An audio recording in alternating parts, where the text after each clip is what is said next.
path we tread, breaking through where no one Welcome back to the My Next Startup Edge podcast. I'm your host, Dirk Lammertz. Welcome to 2026. Let me start with a quick reflection before we dive into my expectations for 2026. If I'm honest, 2025 didn't deliver what I thought it would. Not for capital formation, meaning the conversion of interest into committed capital. By conversion of interest into committed capital, I mean the difference between people liking the story and actually wiring the money. And not for startups, meaning the translation of progress into real leverage. By leverage, I mean the kind that should have shown up with investors, customers, and partners. Faster decisions, stronger commitments, and real optionality. For many startups in 2025, that leverage just didn't materialize. And not for me personally. I went into 2025 expecting more momentum, more payoff from work that was already well underway. More willingness from clients to invest and position themselves for the time when the economy turns the corner. More clarity in the marketplace, meaning clearer rules on what gets funded, what actually converts into revenue, and when progress turns into leverage. And that didn't fully materialize. Now, I want to be clear, this isn't a complaint, and it's definitely not a sob story. Because the more important realization is this: 2025 wasn't a failure year. It was a preparatory year. And I think a lot more people are in that position than are willing to say out loud. For my next 2025 was the year when a lot of unflashy but consequential things happened. We developed and launched our first AI-powered product, one pitch away, not as consultants or advisors, but as an AI co-founder giving startups their fundraising edge. We submitted a patent application, formalizing years of thinking into protected intellectual property. And we made the decision to move the firm to Texas, intentionally closing one chapter and opening the next. None of these showed up as wins in the way social media likes to celebrate wins. There was no overnight traction moment, no explosive growth chart, no victory lap. But every one of those things removed friction from the future. And that's the real contribution of 2025. It laid the groundwork. The mistake going into 2026 would be to dwell on what didn't scale, what didn't convert, what didn't materialize fast enough. The better move is to reset, not only emotionally, strategically. Because 2026 is not about continuing what we did before. It is also not about catching up.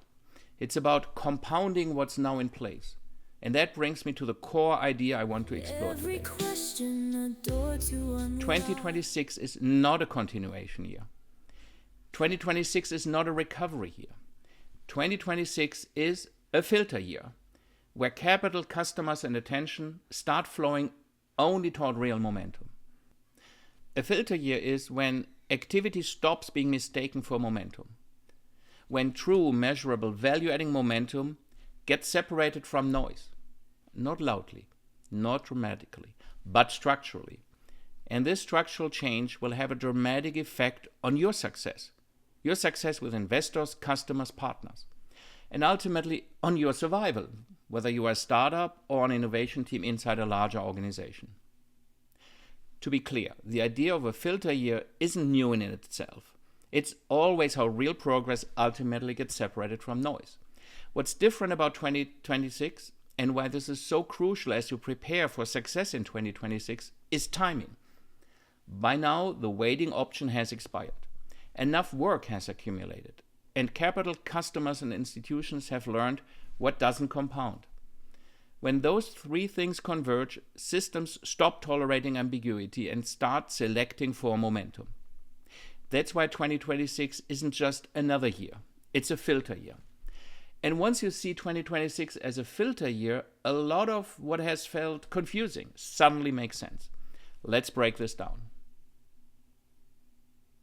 Let's start with what most people will get wrong about 2026.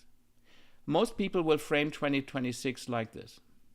Markets are reopening, capital is loosening, AI is accelerating everything, growth is back.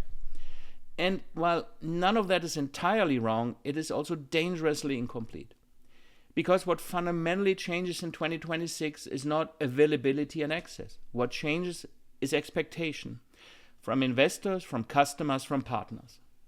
Every problem a puzzle to start. Let's look at what this means for startups looking for funding.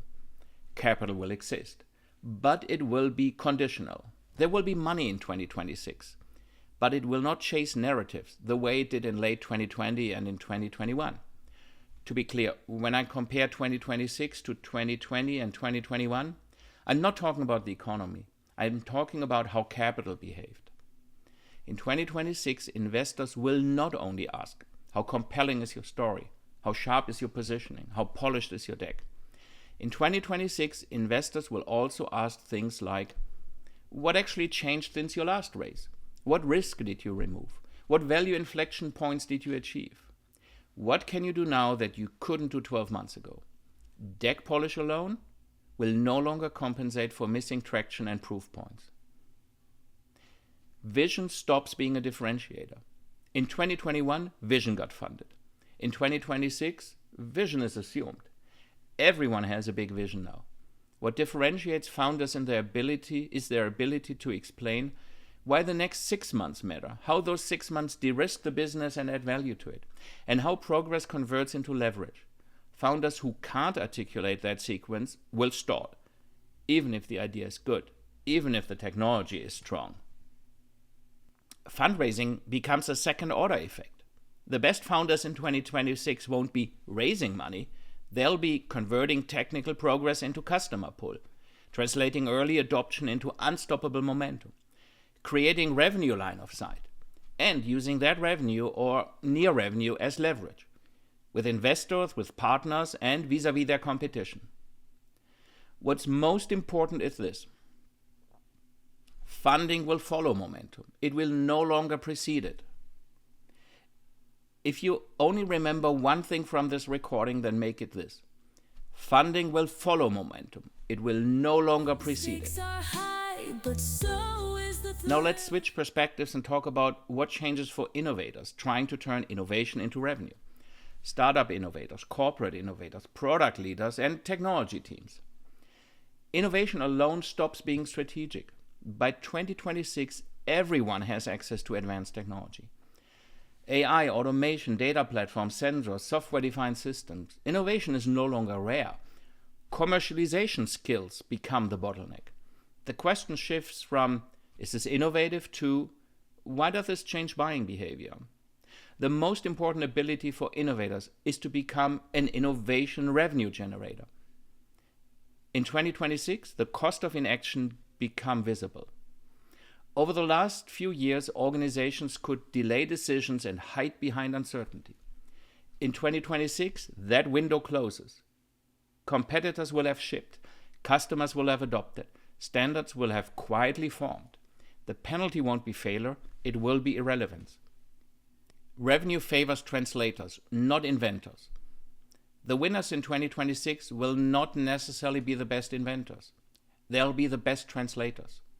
From technology to use case, from capability to ROI, from roadmap to adoption, from adoption to revenue.